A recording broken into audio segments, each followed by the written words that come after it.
China pushing billions into Iranian economy as Western firms stall. Rome, ANKARA, Reuters. China is financing billions of dollars worth of Chinese-led projects in Iran, making deep inroads into the economy while European competitors struggle to find banks willing to fund their ambitions, Iranian government and industry officials said. Freed from crippling nuclear sanctions 2 years ago, Iran is drawing unprecedented Chinese funding for everything from railways to hospitals, they said. State-owned investment arm CITIC Group recently established a $10 billion credit line and China Development Bank is considering $15 billion more. They, Western firms, had better come quickly to Iran otherwise China will take over, said Ferial Mostofi, head of the Iran Chamber of Commerce's Investment Commission, speaking on the sidelines of an Iran-Italy investment meeting in Rome. The Chinese funding, by far the largest statement of investment intent of any country in Iran, is in stark contrast with the drought facing Western investors since U.S. President Donald Trump disavowed the 2015 pact agreed by major powers, raising the threat sanctions could be reimposed. Iranian officials say the deals are part of Beijing's $124 billion Belt and Road Initiative, which aims to build new infrastructure, from highways and railways to ports and power plants, between China and Europe to pave the way for an expansion of trade. A source in China familiar with the CITIC credit line, which was agreed in September, called it an agreement of strategic intent.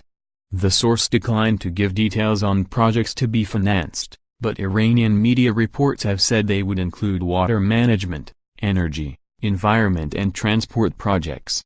An Iranian central bank source said loans under the credit line would be primarily extended in euros and yuan.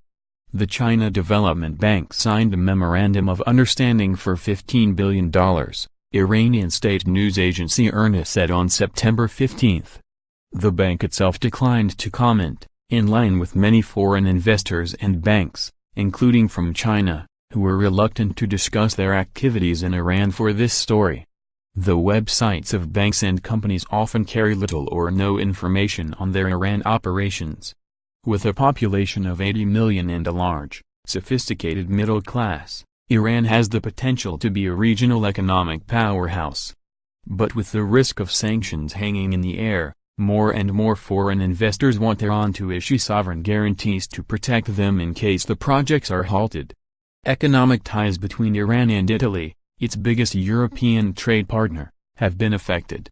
Italy's state-owned rail company, Ferrovie dello Stato, is a consultant in the building of a 415-kilometer, 260-mile, high-speed north-south rail line between Tehran to Isfahan via by state-owned China Railway Engineering Corporation. The Italian firm is separately contracted to build a line from West to Arak, but it needs €1.2 billion in financing. Though backed by the state's export insurance agency, it says it needs a sovereign guarantee. "We are finalizing the negotiations and we are optimistic about moving forward," said Riccardo Monti, chairman of ILFR, the state firm's engineering unit, adding that the financing should be finalized by March next year. Prime Minister Matteo Renzi's promise in Tehran last year to oil the wheels of trade with a €4 billion credit line from Italy's state investment vehicle is effectively dead, a source in Italy familiar with the matter said. Cassa Depositi e Prestiti, CDP, risked losing the confidence of its many U.S. bondholders who could sell down their holdings if the credit line went ahead, the source said. A few European banks have deepened trade ties with Iran this year. Austria's Oberbank, Ober.vi, inked a financing deal with Iran in September. South Korea has also proved a willing investor, with Seoul's Exim Bank signing an €8 billion credit line for projects in Iran in August, according to Chinese state news agencies Xinhua. But China is the standout. Valerio De Mali, head of Italian think tank European House Ambrosetti, reckons China now accounts for more than double the EU's share of Iran's total trade. The time to act is now, otherwise opportunities nurtured so far will be lost, De Mali said. Iranian officials attending this week's meeting in Rome sought to goad European firms and their bankers into action by talking up the Chinese financing and investments.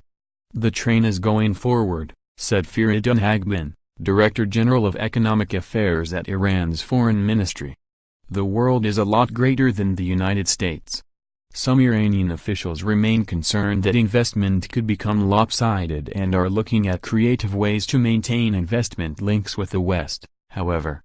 The Iran Chamber is encouraging Western firms to consider transferring technology as a way of earning equity in Iranian projects rather than focusing on capital. It was also seeking approval to set up a €2.5 billion offshore fund, perhaps in Luxembourg, as an indirect way for foreigners to invest in Iran, especially small and medium-sized Iranian enterprises, Mostofi said. The fund would issue the financial guarantees that foreigners want in return for a fee, effectively stepping in where banks now fear to tread. Most of the fund's capital would come from Iran, Mostofi said. For now, however, big Western firms remain stuck. Italian power engineering firm Ansaldo Energia, controlled by state investor CITIC and part owned by Shanghai Electric Group, 601727.ss, has been in Iran for 70 years. Its chairman, Giuseppe Zampini, told Reuters at the Rome conference there were many opportunities for new contracts but his hands were tied for now, partly because Ansaldo bonds were also in the hands of U.S. investors. My heart says that we are losing something, Zampini said. Additional reporting by Xu Zhang in Beijing, Stefano Bernabai in Rome, Parisa Hafizi in Ankara and Jonathan Saul in London, editing by Sonia Heppenstall.